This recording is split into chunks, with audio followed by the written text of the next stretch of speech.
سێ مانگی ڕابردووی 2023 پڕ یاری گەورە و ناوازە بوون. مانگی چواریش بە هەمان شێوە یاری چاوەڕوانکراوی ناوازە لە خۆ دەگرێت. دە یاری نوێی مانگی چواری 2023 بڵاو بکرێنەوە.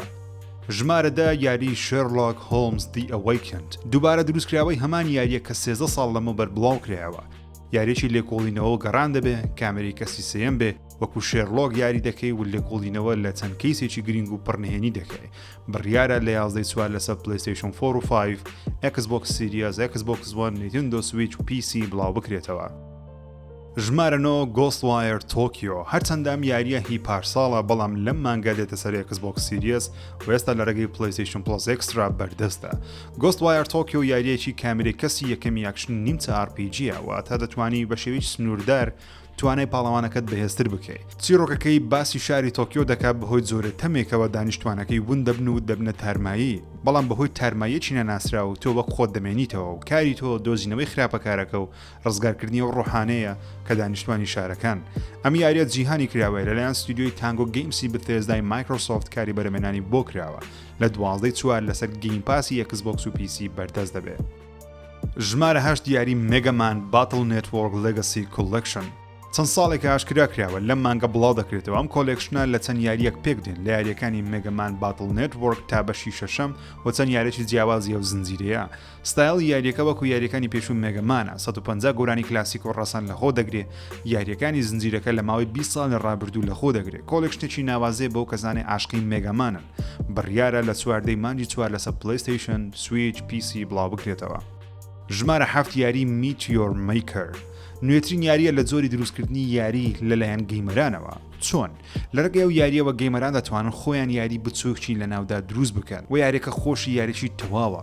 چیرۆک و مۆدی ئۆنلاینی هەیە، بەڵام ئەوەی جێگەی سەرنج دەبێت دروستکردنی نەخشەوەی یاری جیاواز لەناو ئەو یاریە و هەموو گەیمەران بتوانن لەناو ئەو یاریە جیاوازەکان بە خۆڕایی تاقی بکەنەوە. گەر بێت و ئەو یاریە کاردانەوەیکی گەورە دروست بکە هاوشەوی مۆدی کریێتیوی فۆرتنایت سەرکەوتنیی گەورە بەدەست دەهێنێت. یاریەکە لە چواری چوارەوە لەسەر پلەیستیشنەکان Xboxەکان PC بەردەستە، لەسەر PlayStation Plus ئێستا بەردەستە. ژمارە 6 یاری برامبل د ماونتن کینگ برامبل د ماونتن کینگ لە یاریە جیاوازە سەرنجڕاکێشەکانی ئەم مانگە دەبێت. هەرچەندە یاریشی گەورە و زەبەلەح نییە، بەڵام خاوەنی ستایل و چیرۆکێکی سەرنجڕاکێشە بە هونەرێکی زۆر ناوازە و زەق دروست کراوە. تۆ وەکو پاڵەوانەکە بە دوای خوشکەکەت دەگەڕێی بەهۆی هێزێکی خراپەکارە ون بووە یاخۆ ڕفێنراوە دەبێت بیدۆزیتەوە. یاریی سەرچێشی و تاریکە گەڕان و لێکۆڵینەوەی و دەبێت لە پێناومانەوە لە ژیان بجەنجێ. یاریەکە لەسەر تەواوی پلاتفۆرمەکان لە 27 مانگەوە بەردەست دەبێت. ژمارە 5 یاری ڕۆید 96 مایل زیرۆ کامێرەی کەس یەکەمی چیرۆکی و پێشوازێکی باشی لێکراوە. چیرۆکەکەی باسی هەردوو کارکتەری زۆی و کیاتۆ دەکا هەوڵ دەدەن لە ژیانێکی کۆمەڵگەیەکی دەستکرد بژین. هەرکەسە و بیرۆکی جیاوازی بۆ ژیان هەیە. یاریەکە زیاتر مەبەستی چیرۆکەکەیەتی و بە گرافیکێکی کارتونی دروست کراوە. لە چواری چوار لەسەر تەواوی پلاتفۆرمەکان بەردەستە. ژمارە 4 یاری ماینکرافت لێجند یەکێکە لە گەورەترین یاریەکانی ئەم ساڵ. یاریێکی نوێی ماینکرافت لە ڕووی چیرۆکە و پەیوەندی ڕاستەوخۆی بە چیرۆکی سەرەکی ماینکرافت نییە، زیاتر لەسەر ئەو چیرۆکە فۆلکلۆریانە لە جیهانەکە هەند دروست کراوە. باسی ڕابردوو دەکا لە ڕووی گەیمپڵێەوە یاریی جیاوازی ماینکرافتە زیاتر فۆکس لەسەر ئاکشن و سەرکێشی و دروستکردنی بنکەی سەربازیە. یاریەکە فۆکسی ئۆنلاین و مەڵتیپلەیەرە، استراتیژیە، ئاکشنە، بڕیارە لە 18 مانگە لەسەر گەیم پاس تەواوی پلاتفۆرمەکان بەردەست بێ. ژمارە 3 DLC بۆ یاری Horizon Forbidden West بە ناوی Burning Shores کەناراوە سوتاوەکان چیرۆک و نەخشەیەکی زیادکراوە بە شێوەی DLC بۆ یاریەکی سەرەکی کە Horizon Forbidden Westە.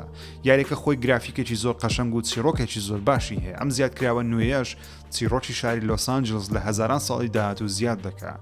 هەر لەلایەن گرۆلا گەیمز کاری دروستکردن و بڵاوکردنەوەی بۆ دەکرێت بەهۆی بەهێزی گرافیک و تەکنیکە نوێیەکانی تەنیار بۆ PlayStation 5 بەردەست دەبێت، ناچێتە سەر PlayStation 4 و لە 19 مانگەش بەردەستە. ژمارە 2 یاری Dead Island 2 دوای چەندین جار لە دواخران لە کۆتاییدا دەتوانین بڵێن یاری Dead Island 2 بڵاو دەکرێتەوە. ئەو یاریە کێشەی بەرەمێنانی هەبوو، چەندین ستودیۆی جیاواز کاریان لەسەری کردووە، بەڵام لە کۆتاییدا لەلایەن ستودیۆی دیپ سیلڤەرەوە یاریەکە بە کۆتا هات.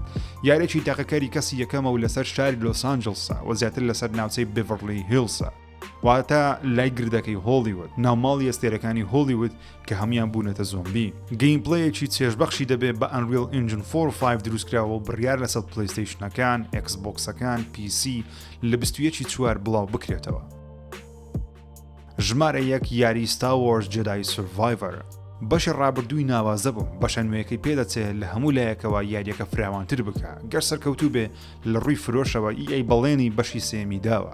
بەگشتی چیرۆکەکەشی باسی دوای بەشی سێمی زنجیرە فیلمی ستار وارز و پێش بەشی چوارەم دەکات کاتێ ئیمپراتۆریەت هاتوونە سەر دەسەڵات و بە دوای سەرجەم ئەو جێدایانە دەگەڕێن کە لە هەر گەلە ئەستێرەیەک هەبن دەستگیریان بکەن یاخود بیان کوژن. یاریەکە هەر لەلایەن ستودیۆ ڤویسپاون کاری دروستکردنی بۆ کراوە لەسەر پلەیستەیشن 5، ئەکسبۆکس سیریس و PC لە 28 چوار بەردەست دەبێت.